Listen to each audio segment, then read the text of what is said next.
Hey everybody, Derek from Elevated Jeeps. Thanks for coming back to the channel. Hey, today we're just gonna expound upon something I talked about in the LCG video. If you haven't had a moment to check that out, please go check that out now. I'll put a link in the description, but so I think the sweet spot is 3 inches of total lift on a TJ LJ.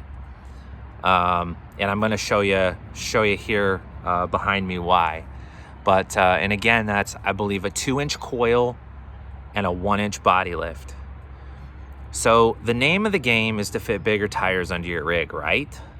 Well, aside from that, let's dig into that. So yeah, we want to put bigger tires on, but we're after additional ground clearance under the axles and also under the belly.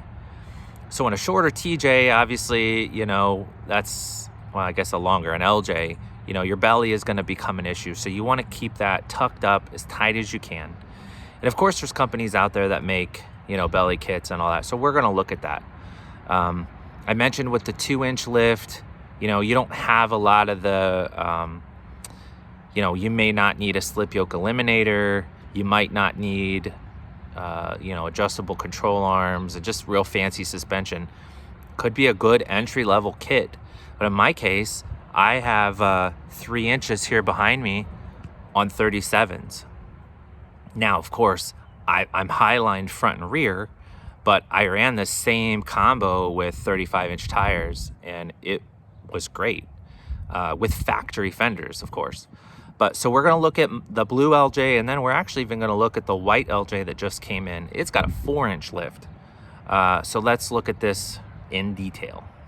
So I'm doing a little bit of posing for you guys. Again, blue LJ, 3 inches of lift total, white LJ, 4 inches. 37s on the blue Jeep, 33s on the white Jeep. So highlined front and rear. I'm on the Rock Crawler 2-inch coils. Well, you can either get the 2-inch starter kit, or you can get the coils, whatever floats your boat. But the part number is the RXJ704B. It's a 2-inch coil. It's actually a JK coil. It's a 3.5-inch JK coil that they use on their TJs. So that's 2 inches. I mean, of course, I do have aftermarket control arms because, I mean, I'm set up to do that. So I probably have more flex than the average Joe. But I am running a tummy tuck, and that probably gained me, I don't know, 2.5 inches like under the belly. But I'm not running a slip yoke. That oily, nasty thing right there. Yeah, you know, of course I'm flexed out right now, but that's not a nasty driveline angle. So I am running adjustable track bars. Actually, everything under here is adjustable. But the white LJ is not. So again, so that's a 37. It's tucked, and it can tuck more. I can actually touch the fender. And I have a little bit, I don't know, I am on bump stops there. So I have extended bump stops in the front. Oh, and you'll notice, like, this is a factory front brake line. It's not relocated. I mean, it does stretch because I have some more wiggle room in the suspension, but so you could get away with factory brake lines. Here in the rear, let's see. Yeah, we're not, like, if you look at it that way, it's not twisted up that much. And I have a lot more room for activities here myself. But so I do have a track bar bracket here, and I do have an adjustable track bar up in there. You see, I've got way more to go in the shock and way more to go here in bump stops. And I actually need to add some bump stop in the rear because my tire will get into here when it's fully stuffed. But anyway, so this LJ, 4 inches of lift, and you'll notice right out of the gate, first of all, hopefully you can see it from here, it has a transfer case drop. So it has a transfer case drop, and it has 33-inch tires. And look at all this room for activities. you could fit a bigger tire under there. And so transfer case drop. So I'll go to the other side. The drive lane angle is really about the same. Let's see here. Yeah, and this obviously too doesn't have a slip yoke eliminator. But look at the control arm angle there. That's really steep. I realize it's bent, but that's a really steep control arm angle. When you're getting, in my opinion, here again, guys, 2 inches of suspension lift, I don't need to long arm this Jeep. This Jeep with 4 inches and the control arm angles being the way they are, like, I would say that's pretty close to a candidate for a long arm. You could run a 35-inch tire, no problem.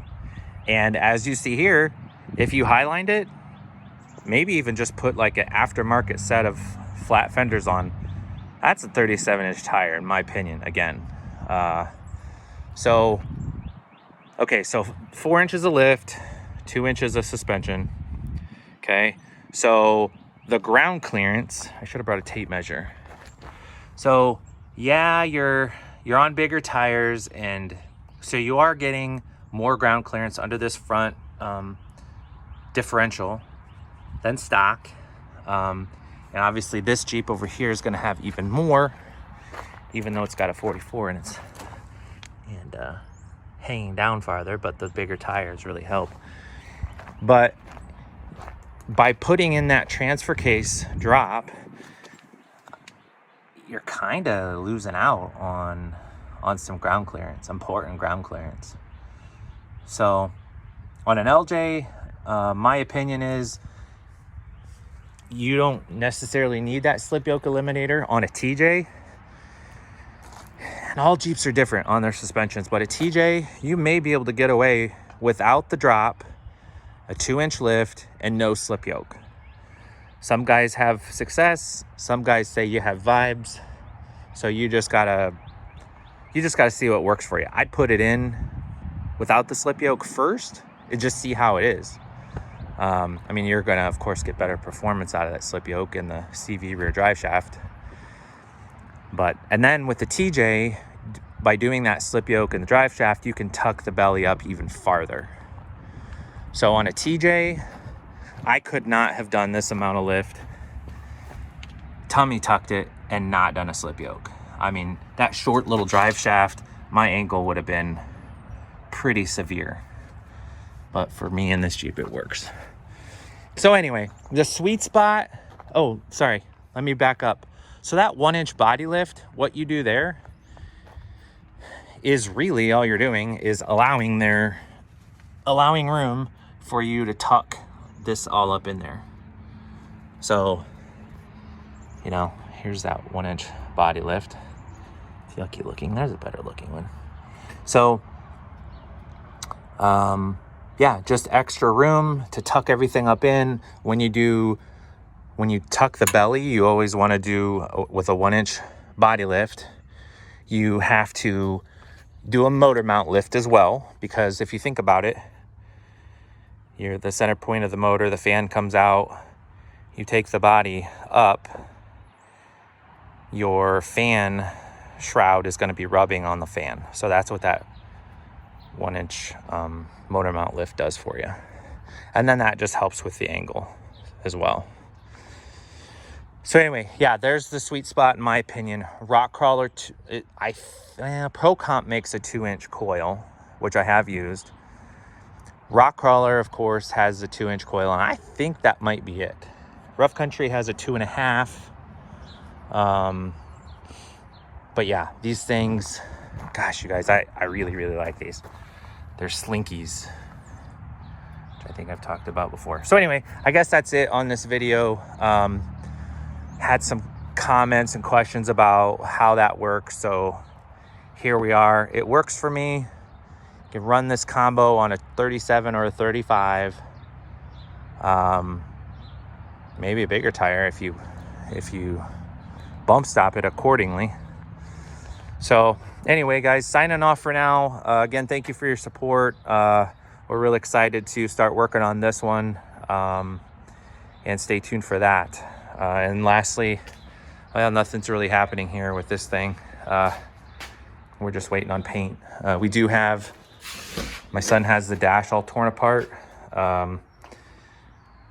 He is repainting all the plastic, so I won't let the cat out of the bag just yet for that, but this dash is gonna be looking primo. My daughter's home from school, so we got Jeeps all over the place. But again, thank you guys for your support, and we'll see you guys on the next video. Thank you.